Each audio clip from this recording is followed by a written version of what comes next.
we have to do this very quickly, but I've just given out a bunch of pages. They have words, each one has one word on it. If you have, can you put up your hand if you have a page? You got a page, put up your hand. Yeah, just hold it up for a sec. All right, good. Okay, those people, find out what the sentence is. 1 minute, go.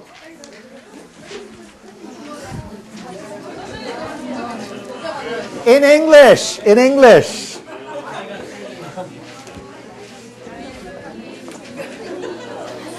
One sentence. It's just one sentence, so you need to use all the words. Talking about games. Talking about. Quick, 30 seconds now. Hurry. Okay, you finished? Did you do it? Okay, fantastic. Okay, so what does it say? It says we're using these 14 words to make one sentence. So they did it, okay? So the sentence is, Dr. Beatty is talking about games today and will give us some good ideas, right? Okay, so what was going on here? What was going on? Right now, for this, for the time that I'm going to talk, and really only about a half an hour, then I want to have some time for questions, but what was happening right then when we did this? A few things. First of all, I heard what I love to hear in every classroom, laughter, right? Laughter. Second, I was hearing unprepared speech. It wasn't like, good morning, how are you? Please show me your paper, you know. It was like, hey, give me this. What about this? Well, no, this one first, yeah, right? Unpredictable speech. It was speech with a purpose. You had a clear purpose, you knew what you had to do, and by adding a time element, if I said to you, I say, oh, here's 14 words. I'll be back next year, and please have it organized, right? You know, of course not. You want to do it in a very, very quick way. So that forces people to get a little excited, and that's where the laughter is coming from. It is a game because it's kind of exciting. In fact, I could give this to you as an exercise. Individually, one at a time, say, okay, here's these 14 words, put them in order now, you know. You could sit by your pencils together, but it would be quite boring. All of a sudden you're working with each other, you feel good, and you're rethinking every time. You think, yes, this goes first. No, this goes first. Now, this is the really, really interesting part from the point of view of English. It's a complicated job that you did. Okay, so two words have periods following them, right? So which one, it comes at the end of the sentence. So probably one of you probably figured out, whoever had the word ideas thought, oh yes, this is the end of the sentence, right? You know, this is probably it. But then you saw somebody else say, no, maybe this is the end of the sentence. It has a period. No. Doctor's an abbreviation. It has a period with it. So in this case, you may be sharing information and doing something we call scaffolding. Scaffolding, so building up what you know from what you know and sharing information to get to somewhere. Okay, it's got two verb tenses in here. He is talking and he will give, and they're not the same tense. He is talking, present progressive, and will give, future tense. It's confusing, it's complicated, but somehow you need to figure out. You could have done it in a different way, but you could have said, Dr. Beatty will give us some good ideas today and is talking about games. But that is also complicated because that doesn't make as much sense as doing this. So then you're exploring something about language order, syntactical order. Now I could say to you, okay, good afternoon class, you know, we're going to talk about syntactical order, grammar, verb tense, you know, word order, abbreviations. I could have said that, and we're going to do an exercise to get that done, right? But I don't need to. You figured out all those things on your own, and you figured it out all as a group. More importantly, out of everything today, probably that's one of the things you'll go home and talk to your husband or your wife or your girlfriend, boyfriend. You'll say, oh yeah, we played this game, and then it was kind of funny because then you're sharing the information, you're repeating it, and so it's reinforcing it. Games are always reinforced because if people enjoy it, they share the experience when they talk about something else. When my children come home from school, say, what did you do today? They often talk about PE class because that's the most fun. You know, or art class because they've done something fun, you know. So if it's fun, they're going to share and relive the experience, not just verbally with their parents or with someone else, But internally, they're going to think about it for a few days, and they're going to remember it all the time. If you play a game like this with kids, they'll say, oh, can we play that game again? You know, they'll want to do it again. And that's fantastic. That's good news for everybody. Okay, let's try one more. All right. So this one we'll do individually. I'll give you 2 minutes. I want each of you to name all of the, no cheating, no looking at other papers. Yeah. Each of you name all the animals you can from A to Z, right? Like A is for alligator, B is for, okay, A to Z. 26. 26, now. Quick, animals. Has to be animals. Yeah. No insects, oh, no cheating, yeah. 3, 2, 1, 0. Put down your pencils. Put it down, right? Okay. What's going on here? Oh, still cheating. Still has the pencil out. Unbelievable, right? What's happening here? Unbelievable aspect of playing games. Concentration. So quiet. So competitive. Who cares? Why are we doing this? Why are we writing names of animals? None of you say, I'm not doing this stupid thing, right? All of you say, oh yeah, I've got to get 26, 13, 14, oh, right? How many do you have? How many people have more than 10? Wow, more than 12? More than 15? 20? Anybody have 20? 20, wow, genius, wow, yeah. Oh, you got a dictionary, there we go, oh yeah. All right, okay, what's going on? What's going on here? So I'm not interested in just showing you a game. I'm interested in showing you some ideas about how games are structured and why we use them. Intense concentration, intense focus on a language learning experience, open-ended. I didn't ask you to be so specific and say, please use only animals that we have learned in this unit, right? I'm not saying we've just been studying cats, dogs, pets, birds, put those in alphabetical order. I'm leaving it open-ended. That way, you're bringing in your own experiences. You're able to show us a bit more. Let's do something a little bit different here. Okay, let's play again, but let's play it in groups, okay? This time, 30 seconds. You can use the animals that you have, but you can do it 30 seconds, just work together. But 30 seconds, and you can share the animals that you already have. I want you to get to 26. Ready? Go.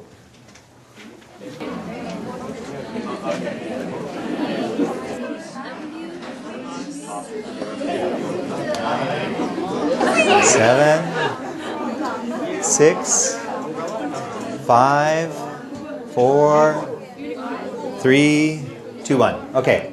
All right. Okay, how many animals do you have? Did you get 26? Did you get 26? No? Almost? All right.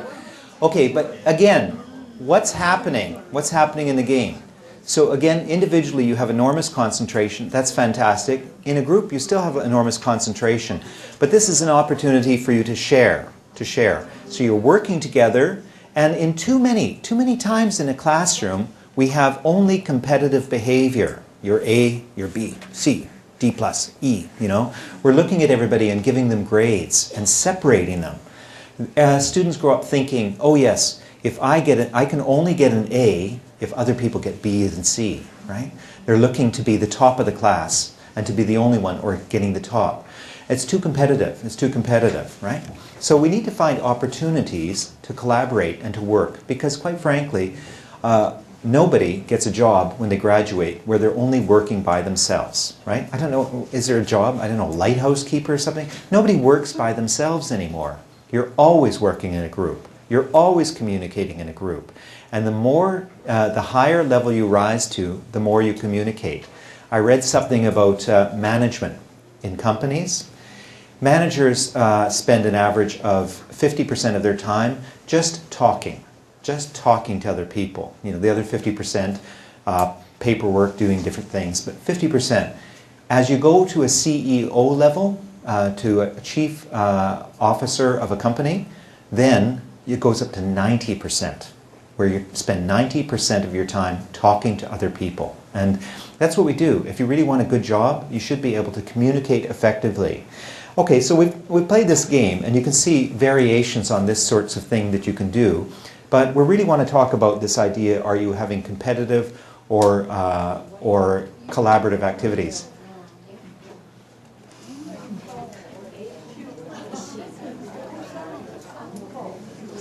Fantastic, fantastic. Okay. So what, okay, he said, what are you doing? What are they doing? Right? What are we doing? All of you started looking at this. I didn't tell you to do anything, but you're looking and say, oh yeah, armadillo. Yeah, oh yeah. Oh, we could have done this one, right? Oh, unicorn. We never thought about unicorn, right? What's happening? You're still playing the game. You're still playing the game, right?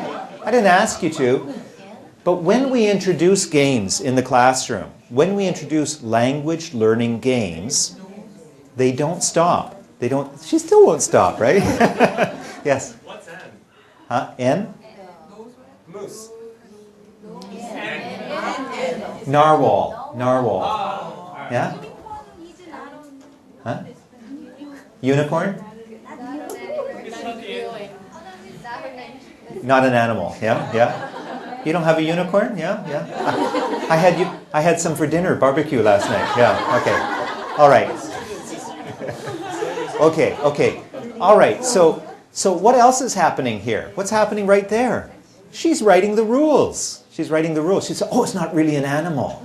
That's fantastic because she's negotiating, right? She's going back to that communicative type of activity and she's negotiating. She's trying to say, oh, does this mean this or this, right? It's not really an animal. It's inappropriate. He doesn't recognize this one, a narwhal, so he's asking questions about what that is. Vultures, pigs, gorillas. Armadillo is the first one. Yeah, iguana for the lizard, right? Moose. Okay, so you get the general idea. But again, I'm not trying to say, oh yeah, here is a game you can play. What I'm trying to say is games are wonderful because even though you think, oh, the students are having fun, fun is good. And because they're enjoying it, they're using language, they're getting involved. And in this case, when I just put up that other pictures, after class, I can guarantee that the students will always go back and continue to think about this sort of thing. If they only got this many animals and they didn't get all of them, is there X there somewhere? Oh yeah, X. What's that? I don't know. I'm not sure what X is. Yeah. Okay. So in any case, I'm sure it's something. But in any case, the students will go on and they'll continue. Now this is just an example of animals, but anything you play a game around, and if you structure a game that has something to do with your language objectives, not just playing any game, but something associated with your language objectives, then you're going to end up with something that's useful for the students. So you can imagine, there's lots of games out there. I don't need to teach them all to you or show you all, but it just gives you an idea. The big things that we need to understand is that language games can be competitive or they can be collaborative. And both have advantages. Both have advantages. This, by the way, is a Bruegel painting. It's very important because it's from the 1500s, but it shows about 100 different children's games from the 1500s. It's important. Okay, in competitive games, it's enormous adrenaline because you want to be better than everyone else, right? You want to be faster. You want to get the answer. So if I say, okay, first one to get 26 answers, put up your hand, right? So then you could do that, and that creates a competitive thing. Now there's a real purpose to that because that encourages fluency. That encourages students to think very quickly and to move and really get things done. But at the same time, every time you have a winner, you also have a loser, right? So you have to be careful about games that create too often or too frequently losers, especially if that loser is always the same child in the class, right? So then they start to feel like, oh, games again, right? They don't like it. They don't like it. They get a negative association with games because they think, oh yes, I'm just going to lose. In fact, a mixture of the two different games is probably the best. In a competitive, again, we're trying to do things faster, better, stronger, more complicated, things like that. Give you a group of letters, say who can make the longest sentence, who can do this, who can do that. And then you're trying to find out the best student or the best team in some cases. Now teamwork is a very interesting idea because it's can be both collaborative and competitive. So if I say to you, I say, okay, you're on one team, right? Okay, yes, maybe this side will win and this side will lose. but at least they've lost altogether and they've won altogether. So then they don't feel so bad. And afterwards, you can hear them talking. They say, oh, I think that unicorn was cheating. That shouldn't have been allowed, you know. And so more discussion. And it creates solidarity. It creates good feeling among the students. And again, a positive attitude towards English. In collaborative games, it's different. In collaborative games, we're really trying to get them to work together in a way that they can help each other. And in a collaborative game, what really happens is the peers start educating each other. And we can see that just happen. When I told you to write your, individually, your 26 animals by yourself, you do it, and you do it very quickly. But all of a sudden when I say, okay, do it in a team, 26 animals, 30 seconds, then you're sharing ideas. Now, any opportunity to share the ideas, it's not just to get 26 animals. When you were doing that, I was hearing other sorts of language. You're saying, another animal is, oh no, we already have something for Q. Well, we could try quail. And she's saying, no unicorns, right? Yeah. So you're correcting each other. Say, no, that's not an animal. That's an insect or something. So again, the students are teaching each other at their level a lot. So it's of great benefits to using games in a collaborative sense. But a mixture of the two is probably the best. Okay, why shouldn't you play games? Why don't play games? Number one reason why people don't play language games, too noisy. The principal's, coming down the hallway, the other teachers are knocking on the wall, right? They don't like it. But in fact, a noisy classroom is a healthy classroom, right? You might think it's not serious. I often get people say, oh, I tried playing games, but the parents complain. They say, why aren't the students working? Because they're children. Yeah. They're children. They're not, they're not adults. They're not in a factory, right? Children like to play. And say, playing is the way in which children explore the world. That's how they're going to learn best, right? So there's you might find some reasons not to play games, but they're not good ones. If it's too noisy, try to find some games that aren't so noisy. Like the one that I was doing individually. It's so quiet. It's perfectly quiet. In fact, it's a great game to modify the experience within the classroom. Maybe you've just been doing something where the students are very excited or whatever, and you bring them and say, okay, let's play a game. I want you to list, 100 things, do something. All of a sudden, everybody's quiet for a while. So you can modify, they've just come in from PE class or something. Then all of a sudden, you can get them to be quiet. So that's fantastic that way. Or the last thing in the afternoon, they're tired, it's the last class, or you're teaching them, say, you switch to a game. Great motivation. All of a sudden they perk up, they're a little more interested. It's caffeine for kids, right? It's like giving them a double espresso. So it's a good reason, right? Okay, so why should you play games? They're fun, they're enjoyable, they raise motivation, they raise interest, and they introduce language in a different way into the brain.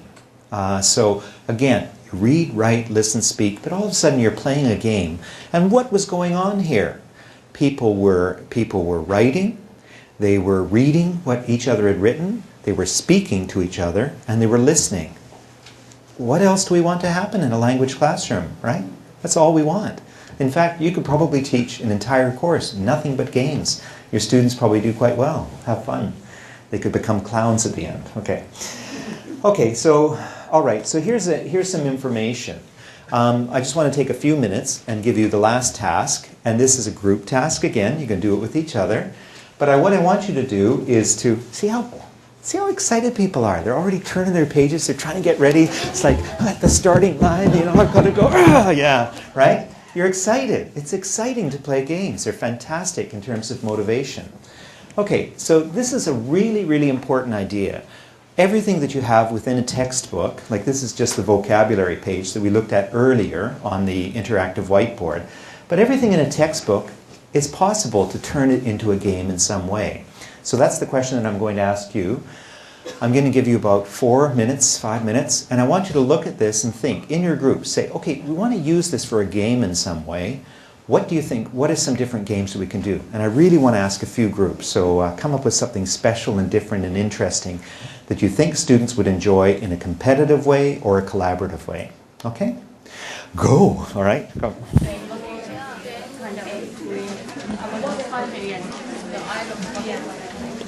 What I'm going to do it backwards and give each team a different chunk and tell them to write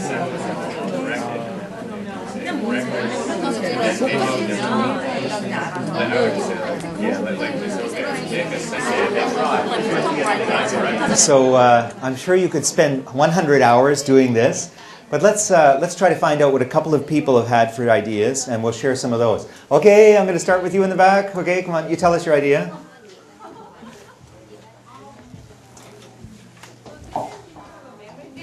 Right.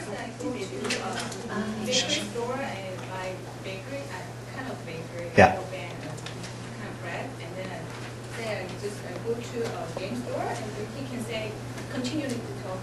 Okay, fantastic. Okay, so you get the idea. Say, I went to the bakery and I bought bread. Next person has to say, I went to the bakery, I bought bread, and then I went to the game store and I bought a game. And the third person says, I went to the bakery and I bought a game. No, right? Yeah, I bought a bakery. Yeah, no, right? So then you're doing a memory game where you go around in a circle. Is that collaborative or competitive? Collaborative?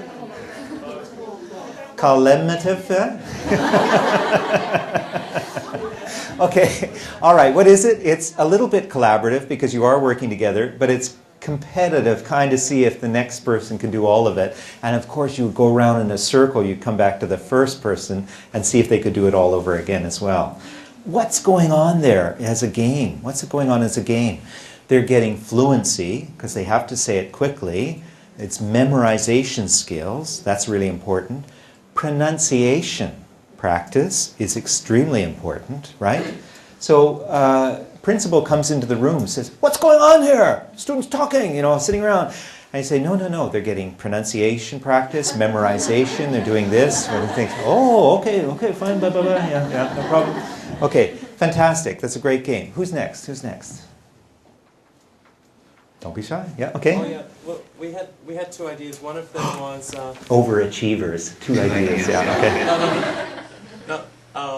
So one of the ideas was to assign each store to a pair. Yeah. And each pair has to brainstorm everything you can find in that store. Fantastic. Then make the other teams guess, and they get points or something.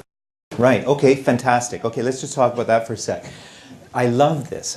So you say, okay, a bakery, so I'm going to think of all the things in the store that you can sell in a bakery, right? Then the other team has to guess what's in my store, right? So I've got a list. If they guess something that so I'm saying, okay, what do we have? We have buns, we have croissants, we have bread, we have pastry, we have apple Danish, something else. Okay, I've got a list of everything. And they have to guess. And they say, do you have croissant? And I'll say, yes, we have croissant. And they say, oh, do you have strudel? Oh, no, I lose a point, right? So I lose a point. So it's what kind of game? Competitive or collaborative? Competitive, except if you're in pairs, you're doing it collaborative. So you see what I mean? Most games, a bit of each one. What I really love about this game, though, is you're bringing in your own information. You're bringing on your own experience. And she says, you're saying, strudel's not in the book. I say, that doesn't have to be, right? Yeah, croissant's not in the book either, right? You're using the information. And I bet almost every Korean child knows croissant, right? They know croissant, especially chocolate croissant, yeah? Okay, great. You had another one? Yeah, let's ask somebody else first. Somebody else had their hands up? Yep. Big voice. We also have several ideas about the game. Fantastic. Not just two, but several ideas. It's a nice speed game.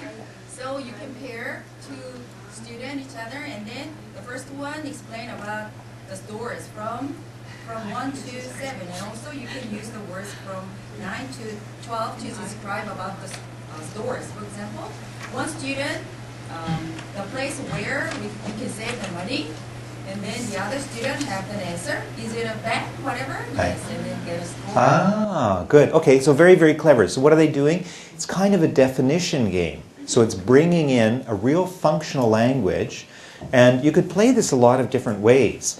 She's saying, she's giving a definition. It's a place where you save money. It's a place where you buy bread. It's a place where you can buy a game. Students could do that. Another way you could do it is you could say, what is the language you would use there? You'd say, oh, I would like 1 loaf, please. Right? Oh, bakery. Right. Says, my controller is broken. Right? Okay, game store. So you can think about how you could use language in there. So there's a lot of variations you could make. Okay, it's time for one more. One more? Anybody else? Okay, yeah. Okay, this is kind of a buffer game. So students can, before starting this game, teachers and students decorate the class like a big map. Right. With the desks and chairs, and then there is a name tag, the stores, and teacher gave the memo to buy something or find something from the shop, and then 2 teams go have each other task, and the other students ask to find the directions. Right. Go straight and turn left and turn right, something like this. So Fantastic. Okay, there's just one thing I don't like about this game, but I'll tell you that in a second. Okay, so first of all, fantastic. Using the furniture and creating streets so they have to walk around the desks to go in. How fun is that, right? Students move the desks around and they're walking around. So really, really enjoyable.